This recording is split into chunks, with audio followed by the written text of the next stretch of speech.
Bonjour tout le monde, dans cette vidéo on va apprendre comment utiliser BERT pour tracer des paraboles quand c'est dans la forme canonique.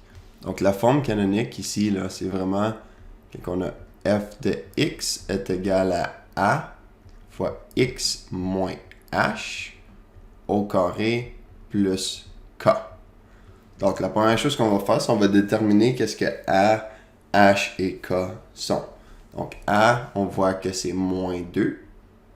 Juste après, quand on superpose nos deux équations ici, h c'est moins un nombre, donc h est positif 5, à cause que dans mon équation, tu as moins h. Ici, on a le moins, ça veut dire que h est 5.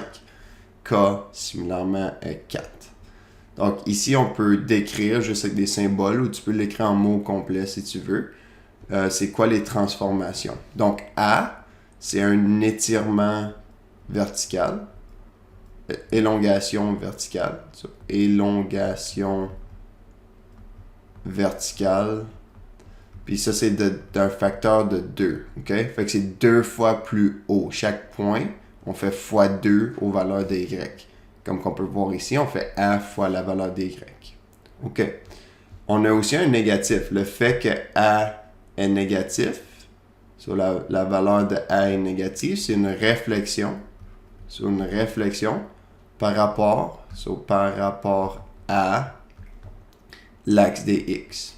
Donc, c'est comme ça, on met un miroir sur l'axe des x, puis on flippe la parabole verticalement, si tu veux. H, quand que H est positif, dans notre cas, H est positif 5, ça veut dire qu'on fait une translation de 5 vers la droite. Et K est 4, encore positif. Ça, c'est 4 vers le haut. Je vous encourage à regarder vos notes en haut.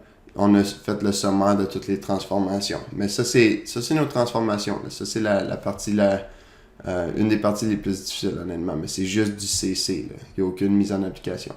Même chose ici. L'équation de base, c'est juste x au carré. C'est toujours le cas. Ça, c'est l'équation canonique ou du second degré de base. Donc ici, on va faire les points, mais tu peux, honnêtement, je t'encourage à t'en souvenir par cœur. Tu fais juste faire au carré, donc c'est 9, 4, 1, 0, 1, 4, 9. Donc ça, c'est tous les points de la fonction de base. La première chose qu'on va faire, c'est qu'on va placer nos points. Donc on avait les points 0, 0, 1, 1, 2, 4, 3, 9, moins 1, 1, 2, 4, 3, 9. Donc ça, tu fais ça à chaque fois quand tu fais BERT. Fait qu'éventuellement, là, ça va devenir presque automatique. Puis désolé, je dessine sur mon Wacom, fait que c'est pas si beau que ça. OK. Donc là, on peut changer de couleur. Idéalement, tu aurais des plumes de différentes couleurs. Ça fonctionne si tu as un crayon. Fais juste assurer que ta parabole finale est en rouge ou surlignée ou quelque chose comme ça. Donc, une élongation, on a dit qu'on a une élongation de 2. Donc, ça, c'est notre AX au carré. Fait que là, nos points, on fait x2 à la valeur des Y. Remarque qu'on n'a pas mis le négatif. À cause de négatif, c'est la réflexion. Donc, encore, on fait x2 à la valeur des Y. On fait x2 à la valeur des Y. Donc, ici, la valeur du Y, c'est 1. On fait x2, il est maintenant 2. Ici, la valeur du Y, c'est 4. On fait x2, il est maintenant à 8. On ne change pas le X. Le A affecte seulement la valeur du Y. Puis même chose ici, les points sont 2 fois plus hauts. Puis il y en a qui pensent que la parabole devient plus mince, ce qui est vrai, mais vraiment c'est une élongation verticale. Hein? C'est ça la meilleure façon d'y penser. Là. Ça ne change pas la largeur de la parabole, ça change la hauteur des points. C'est juste, ça arrive au même, mais c'est une meilleure façon d'y penser. OK. Ici, on va changer de couleur. On a fait cette parabole-là. Puis remarque qu'on applique les transformations toujours à la dernière parabole. Donc, l'élongation, on l'a appliquée sur la base, mais maintenant, la réflexion, on l'applique sur l'élongation. Donc, les transformations se combinent dans la parabole finale. La réflexion, c'est le négatif. Fait que là, on flippe, on fait fois moins 1 à la valeur des Y. On aurait pu faire ça en une étape en passant. Hein?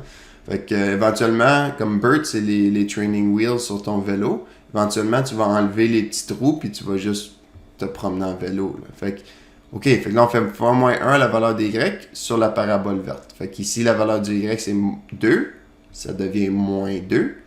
L'autre attrait 8, ça devient moins 8. On fait le miroir, on place un miroir sur l'axe des X, puis on flippe notre parabole. C'est une réflexion par rapport à l'axe des X, puis à chaque étape, on trace la parabole. T'es pas obligé nécessairement de tracer la parabole, mais c'est juste, je trouve que ça l'aide visuellement, ok?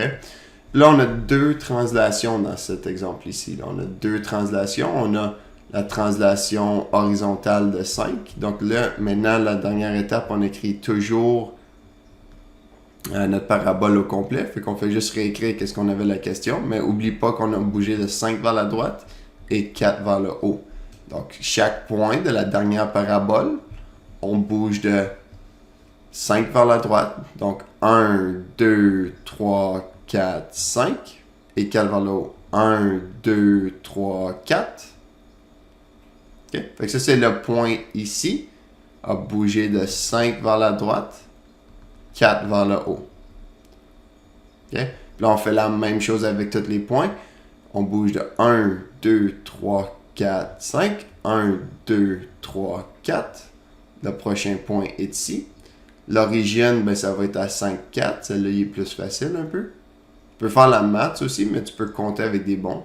Les deux fonctionnent. 1, 2, 5, 4 vers le haut. Puis aussi, une fois que tu as fait un côté, tu sais que c'est symétrique. Hein? Fait qu'ici, on sait déjà que le dernier point va être ici, mais on va le faire juste au cas.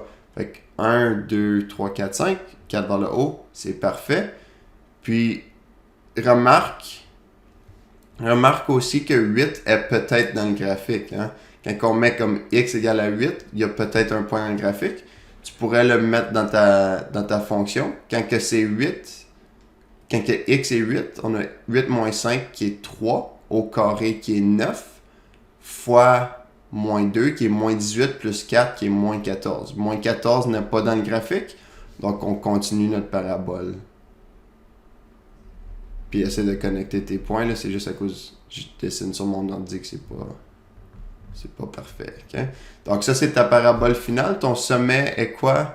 Il est 5, 4. Puis on sait que le sommet, en passant, c'est toujours h, k.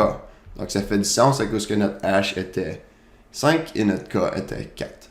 Donc voici comment tracer une parabole avec BERT. Puis maintenant, on va juste faire un autre exemple avec un a qui n'a pas une élongation verticale. OK, pour l'exemple 2, on doit tracer la parabole de moins 1 quart x plus 2 au carré plus 1. A, on voit que c'est moins 1 quart. Puis encore, tu as ta réflexion. Mais ici, tu as un rétrécissement vertical. On a shrinké la valeur d'y. C'est moins haut. On a un rétrécissement vertical.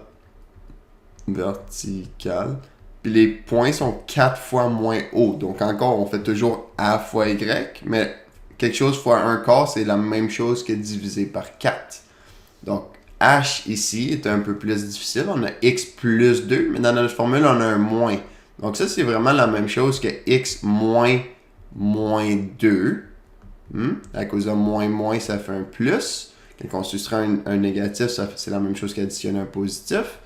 Donc ici, c'est un moins 2. H est moins 2, qui est la même chose qu'on bouge de 2 vers la gauche. Et K est encore positif, il est 1, fait qu'on bouge de 1 vers le haut. OK? Fait que la même chose toujours, on trace notre équation de base. Éventuellement, tu ne vas pas avoir besoin de faire la table de valeur. Là. Tu peux juste faire tes points, à cause que tu t'en souviens par cœur. 0 au carré, c'est 0. 1 au carré, c'est 1. 2 au carré, c'est 4. 3 au carré, c'est 9. Moins 1 au carré, c'est 1. C'est symétrique. 4, 9. OK, fait que ça, c'est notre parabole de base. On fait toujours le B pour BERT. C'est toujours le y égale à x au carré. Maintenant, on passe à l'élongation.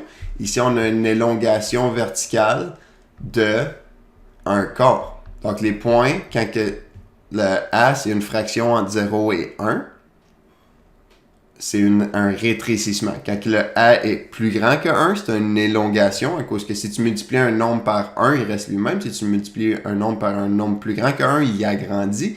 Puis si tu multiplies par un nombre entre 0 et 1, ben le nombre il rapetisse. Okay? Fait qu'ici, on a la parabole qui va être 4 fois moins haut dans les Y. fait qu'on va faire 1 fois 1 quart, c'est 1 quart, c'est 0,25. 4 fois 1 quart, c'est la même chose que 4 divisé par 4, qui est 1. Ça, c'est un beau point ici. C'est un point sur le quadrillé. Puis, on a 9 fois 1 quart, c'est 9 divisé par 4. Ça, c'est 2 et 1 quart, donc 2,25. Si on fait 4 au carré, ici, on a le point comme bleu, là, ça serait 4, 16. Fait que 4 au carré, c'est 16. 16 fois 1 quart, c'est 4. Fait que ça, c'est un beau point. 5, 25. Remarque que je mets des points jusqu'à la fin du graphique. Là. Puis éventuellement, tu peux juste prendre des beaux points, là, des points qui tombent sur le quadrillé. Tu peux laisser faire le 3 puis le 1. Tu peux juste prendre le 2, 4, 5, ça te donne 25 divisé par 4. C'est pas beau, mais on va le faire pareil pour celle-là. 25 divisé par 4, 24 divisé par 4, c'est 6. Donc, il reste un quart, c'est 6,25 qui fait du sens à cause c'est sur notre parabole. Et 6 au carré, c'est 36 divisé par 4, ça c'est 9. Fait que ça, c'est notre dernier point qui tombe sur le quadrillé. OK, on va faire la même chose. On sait que 2, c'est 4, mais là, un quart, c'est à 1. 4, c'est 16. Fait que ça, c'est divisé par 4, c'est 4. Puis 6, c'était 9. Fait que remarque que là, j'ai juste mis les points qui tombent sur le quadrillé. Puis ça nous permet quand même de tracer une parabole. Si tu as besoin de le faire, là, tu peux écrire 16 ici, 5, 25. Tu peux étendre, élargir ta table de valeurs si tu veux. Hein. Tu peux le faire si tu veux. Mais encore, c'est tout des training wheels. Puis éventuellement, tu vas faire juste ce que tu as besoin pour avoir les bonnes réponses à la fin. Donc, on a la réflexion. Est-ce qu'on a une réflexion ici? On avait un négatif, donc oui. Là, on fait juste mettre le miroir. Puis encore, tu pourrais le faire en une étape si tu veux. Mais pour tout de suite, on va le faire en 2. Ça, c'est le R dans BERT. Puis là, moi, je vais juste faire les beaux points encore. Fait que 2 moins 2. 4, c'était 4. Puis 6, c'était 9. OK? Puis 2 ici. 4, c'était 4. 6, c'était 9. Belle parabole, c'est juste le miroir. OK, puis dernière étape, on doit faire les translations. On a des translations, je vais la faire en rouge. Remarque comment je fais toujours ma dernière parabole en rouge. Puis là, on écrit l'équation complète, parce que ça, c'est l'équation qu'on trace. Plus 1, fait que là, on bouge de 2 vers la gauche, 1 vers le haut. Donc, je vais commencer en bas à gauche ici. On bouge de 2 vers la gauche. 1, 2. 1 vers le haut. Okay? 2 vers la gauche, 1 vers le haut. Ce point ici est maintenant là. 2 vers la gauche, 1 vers le haut. Puis remarque que c'est tellement plus facile quand on travaille avec des points sur le quadrillé. Là. Je t'encourage à faire la même chose. Okay? Puis 0 devient maintenant moins 2, 1, qui fait du sens à cause que ça, c'est notre sommet qu'on savait avant de commencer. Là. Puis là, on fait la même chose pour les autres points. Puis on trace notre parabole finale. Tu essaies de connecter tes points le plus précisément possible pour des points de communication ici. C'est juste que moi, j'écris sur un ordi, ça, c'est pas évident. Donc, encore, si vous avez des questions, laissez-moi savoir dans les commentaires ci-dessous, mais j'espère que ça vous aide à tracer des paraboles.